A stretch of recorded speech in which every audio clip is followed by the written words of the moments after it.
Hello. आज हम twelfth physics में फर्स्ट लेसन करते हैं जिसके अंदर बोला इलेक्ट्रिक चार्जेस के बारे में। तो उसके अंदर जो फर्स्ट टॉपिक है mainly that is Coulomb's law. तो कूलम्ब्स लॉ क्या बताता है कि सपोज हमारे पास ये दो पॉइंट है ए एंड बी, इनके ऊपर हमने दो चार्जेस रख दिए Q1 एंड Q2। तो हमेशा क्या होता है, अगर दो चार्जेस हैं तो उनके बीच में हमेशा एक फोर्स वर्क करता है। That force is directly proportional to the product of their charges. It means इनके बीच में जो फोर्स लग रहा है, suppose that force is F से हम रिप्रेजेंट करते हैं, तो ये F फोर्स क्या है, डायरेक्टली प्रोपोर्शनल है product of these charges Q1 into Q2। ठीक है।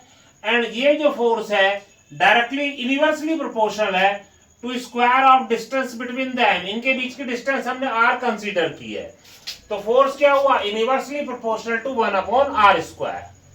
एंड ये क्या है, फोर्स डायरेक्टली प्रोपोर्शनल है product of there charges means Q1 into Q2। Directly proportional का ये साइन होता है, इसका मतलब है कि अगर ये वैल्यू बढ़ेगी तो फोर्स भी बढ़ेगा। और इनवर्सली प्रोपोर्शनल का मतलब होता है अगर r बढ़ेगा तो F डिक्रीज होगा। तो यहां पे हमारे पास दो इक्वेशन आई that F is directly proportional to Q1 Q2 and inversely proportional to 1/r²। तो हमने इन दोनों को कंबाइन लिखा, then F is directly proportional to Q1 Q2/r²। ठीक है। अब अगर दो चीजों के बीच में डायरेक्टली प्रोपोर्शनल का साइन होता है तो हमें इक्वल करने के लिए कांस्टेंट यूज करना होता है। तो हमने यहां पे क्या किया, F इज इक्वल आया 1/4 पाई एप्सिलॉन Q1 Q2/r²। ये हमने कांस्टेंट यूज किया है। ठीक है ना। अब जैसे ही कांस्टेंट यूज किया 1/4 पाई एप्सिलॉन, तो बीच में इज इक्वल टू का साइन आ गया, तो फॉर्मूला बना F is equal to 1/4 pi epsilon Q1 Q2/r²। ठीक है ना। यहाँ पे जो ये एप्सिलॉन है इसे बोलते हैं परमिटिविटी ऑफ मीडियम। ये जो दो चार्जेस थे इनके बीच में जो भी मीडियम है, तो एप्सिलॉन को बोलते हैं परमिटिविटी ऑफ मीडियम। एंड एक दूसरा फॉर्मूला याद रखो, एप्सिलॉन इज इक्वल टू होता है K epsilon naught. Epsilon is equal to होता है K एप्सिलॉन नॉट। तो अब अगर ये वैल्यू यहां फीड करते हैं तो हमारे पास रिजल्ट आया F is equal to 1/4 pi epsilon की जगह आया K epsilon naught Q1 Q2/r²। Clear. Epsilon की जगह हमने क्या यूज किया, K एप्सिलॉन नॉट। ठीक है ना। तो एप्सिलॉन नॉट क्या है, परमिटिविटी ऑफ फ्री स्पेस, कि अगर इनके बीच में एयर या वैक्यूम होगा तो हम जो कांस्टेंट यूज करते हैं वो क्या होगा, एप्सिलॉन नॉट। और एप्सिलॉन नॉट को बोलते हैं परमिटिविटी ऑफ फ्री स्पेस। तो एयर या वैक्यूम के लिए K की वैल्यू हम 1 यूज करते हैं। फॉर एयर और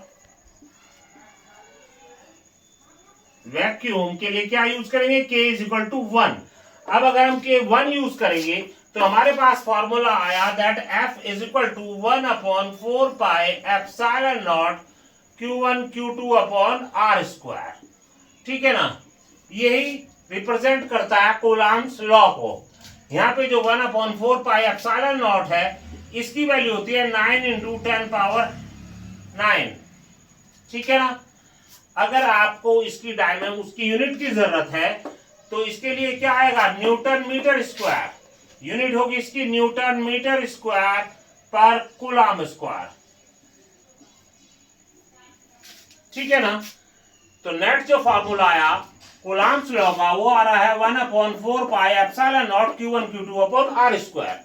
तो ये फॉर्मूला क्या बताता है कि अगर दो चार्जेस हैं उनके बीच की डिस्टेंस r है या आप कोई भी डिस्टेंस कंसीडर करें तो उन चार्जेस के बीच में हमेशा एक फोर्स वर्क करता है। वो फोर्स क्या है, डायरेक्टली प्रोपोर्शनल है product of their masses and inversely proportional है to square of distance between them. ठीक है ना। अब फोर्स दो तरीके के हो सकते हैं, अट्रैक्टिव या रिपल्सिव। ठीक है ना। तो अट्रैक्टिव कब होगा, अगर ये जो दोनों Q1 एंड Q2 है, अगर आपको यह पता होना चाहिए कि डिफरेंट चार्जेस के बीच में अट्रैक्टिव फोर्स काम करता है। अगर ये Q1 और Q2 जो है डिफरेंट साइन के है, मतलब ये नेगेटिव है ये पॉजिटिव है, तो फोर्स लगेगा इनके बीच में कैसा होगा, अट्रैक्टिव। लेकिन अगर ये Q1 and Q2 same charges है, मतलब ये भी नेगेटिव है एंड ये भी नेगेटिव है, तो सेम चार्जेस के बीच में रिपल्सिव फोर्स काम करता है। इट मींस उस कंडीशन में इनके बीच में जो फोर्स होगा दैट विल बी रिपल्सिव। ठीक है ना। तो अभी आप लोग ये समझ गए होंगे कि हमारे पास अगर कोई भी दो चार्जेस एक दूसरे से डेफिनेट डिस्टेंस पे है तो उनके बीच में हमेशा एक फोर्स वर्क करता है, वो या तो अट्रैक्टिव होगा या रिपल्सिव होगा। ये डिपेंड करेगा नेचर ऑफ देयर चार्जेस, और उसका फार्मूला आप इस तरीके से फाइंड आउट कर सकते हो। आपको ये कंडीशन याद होनी चाहिए दोनों बातें। और डायरेक्टली प्रोपोर्शनल का साइन हटाएंगे तो बीच में हम कांस्टेंट यूज करेंगे। यहाँ पे एप्सिलॉन जो है इसे बोलते हैं परमिटिविटी ऑफ मीडियम, और एप्सिलॉन की वैल्यू क्या होती है, के एप्सिलॉन नॉट के इक्विवेलेंट। ठीक है ना। तो एफ अगर आपने ये वैल्यू यूज की तो ये आया 1/4 पाई के एप्सिलॉन नॉट। तो एप्सिलॉन नॉट क्या है, परमिटिविटी ऑफ फ्री स्पेस। तो एयर या वैक्यूम के लिए के 1 होता है। जब ये वैल्यू फिट की तो हमारे पास फाइनली ये रिजल्ट आ गया। और यहाँ पे जो हमने के यूज किया है, के को बोलते हैं डायलैक्टिक कांस्टेंट। डायलैक्टिक कांस्टेंट, ठीक है जी। और यहां पे जो डायलैक्टिक है, डायलैक्टिक का मतलब होता है इंसुलेटिंग मटेरियल।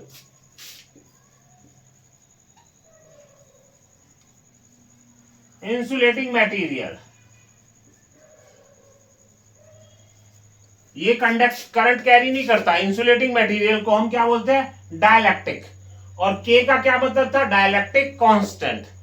अभी क्या होता है 12th में कई दफा इस फॉर्मूले के ऊपर बेस क्वेश्चन आ जाता है, that epsilon is equal to K epsilon naught. तो यहां से जो हमें वैल्यू मिलती है जो कि के डायलैक्टिक कांस्टेंट है, तो यहां से के क्या आ रहा है, के इज इक्वल टू आ रहा है epsilon upon epsilon naught. Epsilon क्या था, परमिटिविटी ऑफ मीडियम, और एप्सिलॉन नॉट क्या था, permittivity of free space. It means इन दोनों का जो रेशो है, permittivity of medium to permittivity of free space, that is known as dielectric constant K. Clear है। तो अभी आप लोगों को ये कूलम्ब्स लॉ क्लियर हो गया होगा थोड़ा बहुत। तो इस तरीके से हम इसे यूज करते हैं और इसकी हेल्प से बहुत सारे न्यूमेरिकल्स आपको करना होता है। ओके, अभी हम इस क्वेश्चन के ऊपर ध्यान देते हैं। अगर आप कूलम्ब्स लॉ समझ गए हैं, अब क्वेश्चन फिजिक्स में क्या है, फिजिक्स और मैथ्स में जो मेन डिफरेंस है कि मैथ्स में फॉर्मूला याद होने पे आप क्वेश्चन निकाल लोगे, लेकिन फिजिक्स के साथ ऐसा नहीं है। फॉर्मूला याद भी हो लेकिन उसके लिए क्वेश्चन करने के लिए, उसे समझने के लिए आपको थ्योरी की भी बेहतर नॉलेज होनी निहायत जरूरी है। अभी जैसे क्वेश्चन है, an isolated metallic conductor given positive charge, कि हमने एक कंडक्टर मटेरियल को पॉजिटिव चार्ज दे दिया तो इससे उसका मास जो है विल इंक्रीज, डिक्रीज और सेम। तो उस पॉजिटिव कंडक्टर का जो मास है वो उतना ही रहेगा या बढ़ेगा या घटेगा। तो अभी आप क्वेश्चन पे ध्यान दो कि हमने क्या किया है, मेटलिक कंडक्टर को पॉजिटिव चार्ज दिया है ना। सपोज ये कंडक्टर इसे पॉजिटिव चार्ज दिया है। तो अब आपको ये समझ आना चाहिए कि पॉजिटिव चार्ज देने का मतलब क्या है। कोई भी एटम क्या होता, न्यूट्रल होता है। न्यूट्रल जबकि उसके अंदर प्रोटॉन है, न्यूट्रॉन है एंड बाहर के ऑर्बिट्स के अंदर इलेक्ट्रॉन रिवॉल्व करते हैं। अब इलेक्ट्रॉन के ऊपर नेगेटिव चार्ज होता है, प्रोटॉन के ऊपर पॉजिटिव चार्ज होता है। लेकिन एटम के अंदर जितने प्रोटॉन होते हैं उतने ही इलेक्ट्रॉन होते हैं, ठीक है ना। और प्रोटॉन के ऊपर 1.6 × 10⁻⁻19 कूलम का पॉजिटिव चार्ज होता है, तो इलेक्ट्रॉन के ऊपर भी सेम नेगेटिव चार्ज होता है, ठीक है ना। इट में जितना एटम में प्लस चार्ज है उतना ही माइनस चार्ज है, जिसकी वजह से क्या है, एटम इलेक्ट्रिकली न्यूट्रल होता है। अब ये सेंटेंस बोला गया कि आपने आइसोलेटेड मेटलिक कंडक्टर को पॉजिटिव चार्ज दिया है। तो पॉजिटिव चार्ज कैसे संभव है। अब हमने क्या किया, अगर हम इस एटम में से 2 इलेक्ट्रॉन बाहर निकाल दें, 2 इलेक्ट्रॉन बाहर निकाल दें, तो सपोज इसके अंदर शुरू में 10 प्रोटॉन थे। अब जितने प्रोटॉन है उतने ही इलेक्ट्रॉन होते हैं, इसका मतलब 10 ही इलेक्ट्रॉन थे। प्रोटॉन निकल नहीं सकते हैं, एटम से प्रोटॉन निकल नहीं सकते हैं क्योंकि वो न्यूक्लियस के अंदर होते हैं, तो निकल केवल इलेक्ट्रॉन सकते हैं। अब अगर हम इसमें से 2 इलेक्ट्रॉन बाहर निकाल देंगे तो इलेक्ट्रॉन अब कितने रहे, 8 इलेक्ट्रॉन रह गए, लेकिन एटम के अंदर प्रोटॉन अभी भी 10 है। इट मींस प्लस का 10 है और इलेक्ट्रॉन जो कि नेगेटिवली चार्ज थे तो माइनस का 8 है, जिसके कारण क्या हुआ, नेट रिजल्ट प्लस का 2 चार्ज हो गया। तो इस तरीके से हम किसी चीज को पॉजिटिव चार्ज दे रहे हैं। यहां पे हमने पॉजिटिव चार्ज दिया है, इट मींस इस मेटल से 2 इलेक्ट्रॉन रिमूव कर दिए गए। अब अगर 2 इलेक्ट्रॉन हम बाहर निकाल लेंगे तो इलेक्ट्रॉन का भी तो कुछ मास होता है ना, भले ही हम उनका मास नेग्लिजिबल यूज करते हैं क्वेश्चंस के अंदर, लेकिन वो मास कुछ मेंटेन करते हैं। अब अगर मेटल में से 2 इलेक्ट्रॉन रिमूव, 2 पॉजिटिव चार्ज, इसका मतलब उसमें से 2 इलेक्ट्रॉन निकाल लिए। तो अगर आप चीज में से कुछ सामान निकाल लोगे तो उसका मास बढ़ेगा या घटेगा, ऑब्वियसली उसका मास डिक्रीज होगा, जिसकी वजह से अगर आप मेटलिक कंडक्टर को पॉजिटिव चार्ज देते हैं, इट मींस आप उससे 2 इलेक्ट्रॉन निकालते हैं, 2 पॉजिटिव चार्ज दिया, 2 इलेक्ट्रॉन निकाला तो उनका मास कम हो गया, तो उसका आंसर क्या हुआ, मास विल डिक्रीज। समझ गए आप लोग ये क्वेश्चन। नेक्स्ट क्वेश्चन पे ध्यान देते हैं। इसके अंदर बोला गया है कि इस चार्ज 10⁻21 कूलाम पॉसिबल, के 10⁻21 कूलाम का चार्ज जो है पॉसिबल है या नहीं है। इसका मतलब हुआ कि क्या किसी ऑब्जेक्ट के ऊपर इतना चार्ज हो सकता है।